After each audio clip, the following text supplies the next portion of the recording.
Scott Tinsworth from OU College, Scripps College of Communication. We're grateful for your presence, Dean Tinsworth, and for your college's sponsorship. The benefit because of their radical ideas, and they've made those ideas work.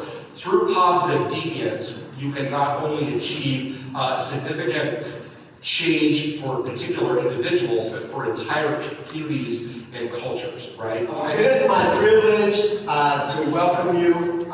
Probably many of you don't know who I am, and I like it that way. I like to work behind the scenes and work with people to get things done. My leadership is not one to be in front of things. I am a transplant into Appalachia, and I love it. And I think that everybody who has come to the region loves it as well.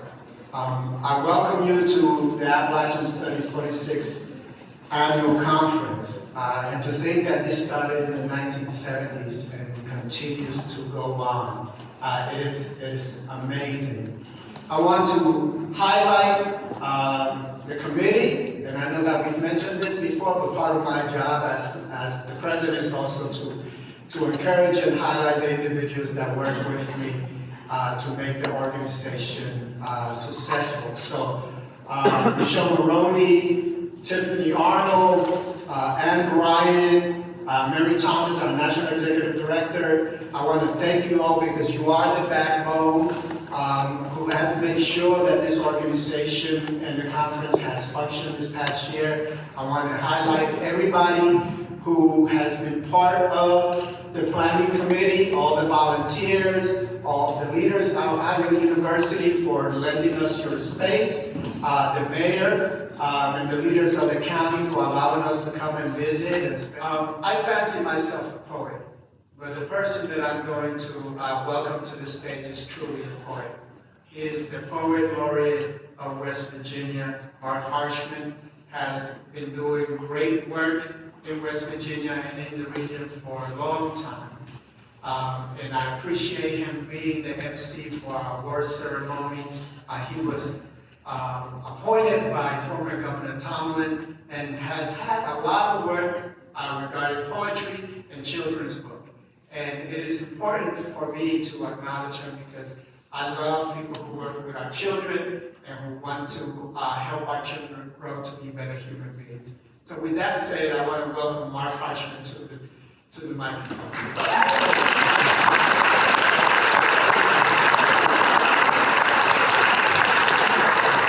Thank you, Ricardo, very much. That was very kind. Hello, good evening, and welcome to the conference, and welcome especially to this evening's award ceremony. And special thanks to Michelle, Mary, and so many others.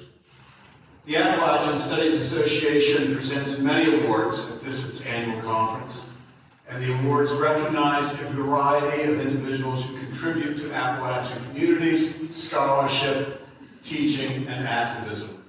I look forward every year to celebrate the continued remarkable achievements of our fellow Appalachians. I like to think that here in our region we persevere in embodying the very best of America, that the rich traditions and culture of Appalachia demonstrate the open arms of welcome and inclusion that best emulate the ideals we hold most dear. And though I fear these same ideals are under attack today, I think we in Appalachia show a spirit of resistance and solidarity that will not only sustain us, but lead us forward to brighter days, both here and throughout the nation. I'd now like to invite to the stage Sandy Ballard and Pat Beaver to honor with a special memorial tribute to the inimitable, indomitable, and illustrious Helen Lewis, who passed from us this past year.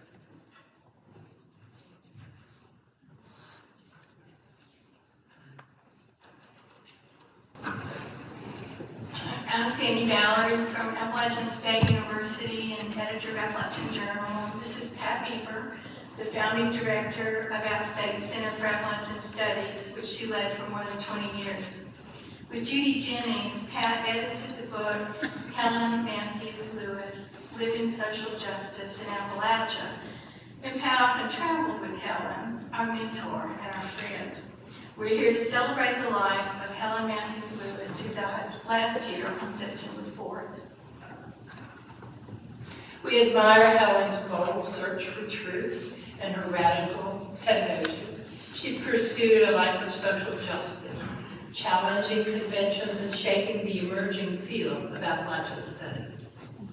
Helen was always teaching us outside of classrooms, inside them, in Southwest Virginia, at Clinch Valley College, now UVA's College at Wise, at East Tennessee State University, Berea College, Appalachian State, through educational films at Appalachian and community-based education projects at High.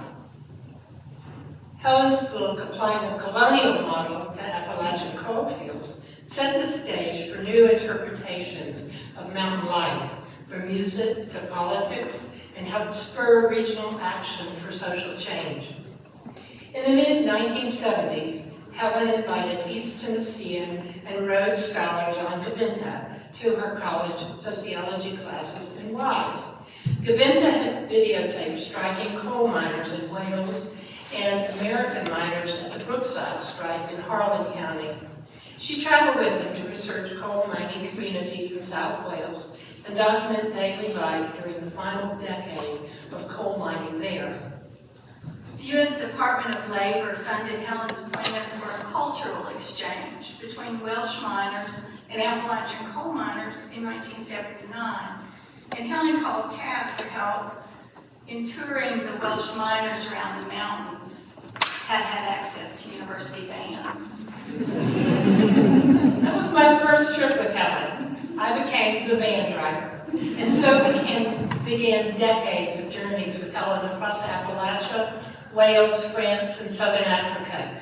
Trips that have given me insights on social justice, global energy, water rights, and friendship. In the 1980s, Helen worked with the community educators in Nicaragua, Zimbabwe, Botswana, and South Africa through the Highlander Center. In the 1990s, Helen invited me with her return trip to Africa, where she was a consultant for the Kellogg Foundation's International Leadership Program. We danced and sang with a group that welcomed us to celebrate a new well, which meant women would no longer need to walk more than 2 miles to bring water to their villages. Helen made more trips to Wales, along with more than 200 students and teachers from Appalachia. Thanks to Helen and others, the videotapes from the 1970s moved from the Highlander Center to ASU's Appalachian Collection Archives, where librarian Fred Hay and graduate students helped digitize the entire collection and provided the impetus for the documentary project After Coal by filmmaker Tom Hansen. Helen Lewis graduated from Georgia State College for Women and earned her master's degree from the University of Virginia, her PhD from the University of Kentucky. She received honorary doctorates from Berea College and Wake Forest University. But more than the formal events, I remember Helen at the kitchen table, her hands and long fingers moving across the table, arranging invisible structures as she explained rural women's solidarity, United Kingdom labor politics, post-colonial regimes in Zimbabwe, and the potential for cider production from orchards on abandoned strip mines in Southwest Virginia. Always teaching, we miss those hands. Many people here have Helen Lewis stories, and we fondly remember the profound effects of her teaching and her writing, her soft voice and her big questions, and the contributions and inspiration that she brought to Appalachian studies. She served us in all kinds of ways, including as ASA president. And Helen wrote poetry. Quote, at 94, she said, I got too old to sit down in front of bulldozers, end quote. So she wrote poems of protest. As we worked together on living social justice, Helen and I had the idea of creating a chapbook of her poems and my watercolors, a book published in 2018 by Iris Press called The Nature of Things, Poems and Flora of Protest.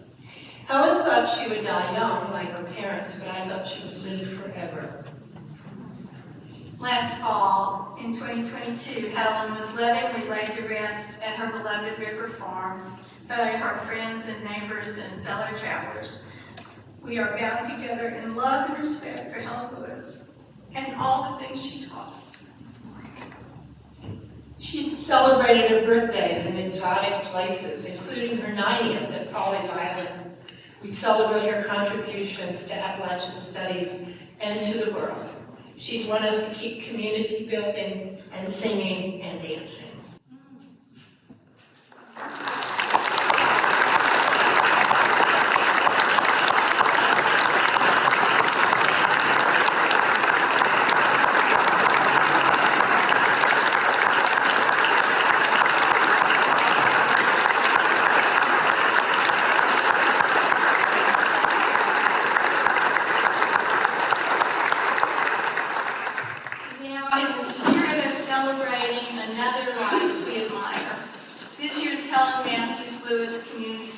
Award recipient has people describing him as an exemplary embodiment of the values, commitments, and skills that Helen Lewis demonstrated during her lifetime. This year's award goes to one who is highly regarded as a successful community educator, activist, and writer who's devoted his life and considerable talents to helping better his Harlan County community and supporting its residents in the wider Appalachian region. I'm talking about Robert Gipe.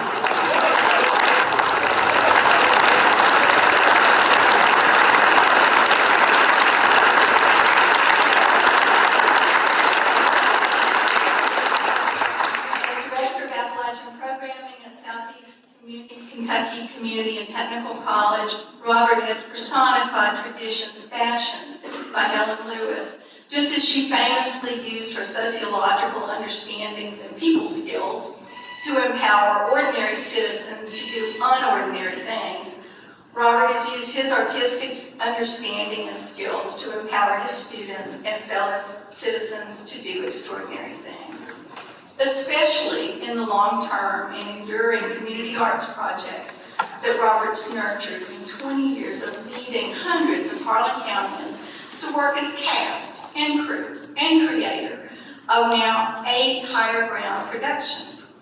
Higher Ground has transformed into a vibrant, mutually supportive, and entertaining community entity that creates thoughtful spaces addressing drug abuse, outmigration, the environment, race and gender discrimination, and many other topics that are related to fear and hard times and hope. And we can't fail to mention Robert's brilliant, funny, heartbreaking, and heartwarming fiction writing and illustrations. Helen did not only engage in community service as a scholar, she also wrote prolifically and persuasively and poetically, and Robert does the same. His 3 novels present views of Appalachia and its people that challenge common misunderstandings of the region and command a reprisal and a renewed appreciation of our collective regional story. Robert's certainly not alone in bridging gaps between arts and activism, between community and service, but he looks at injustice and he knows how to bring the joy. He's a significant force in doing this today. We're happy to recognize him with the Helen Lewis Community Service Award.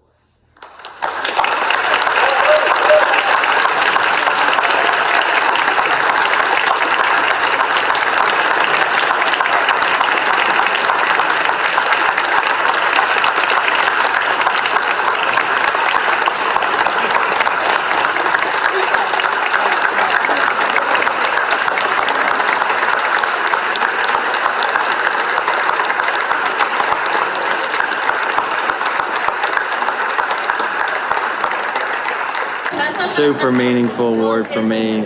Knew Helen Lewis for a long time, was my role model in so many different ways. The way she worked with communities, the way she managed the classroom, the way she just worked. She didn't manage anybody, she just worked with people and then together tried to build stronger communities. Couldn't couldn't be prouder to win an award than to win the Helen Lewis Community Service Award. I'm so glad it happened here at Athens, where I have so many friends and have had so many good relationships, and so this was a great day for me, and I'm glad you get to share it. Okay.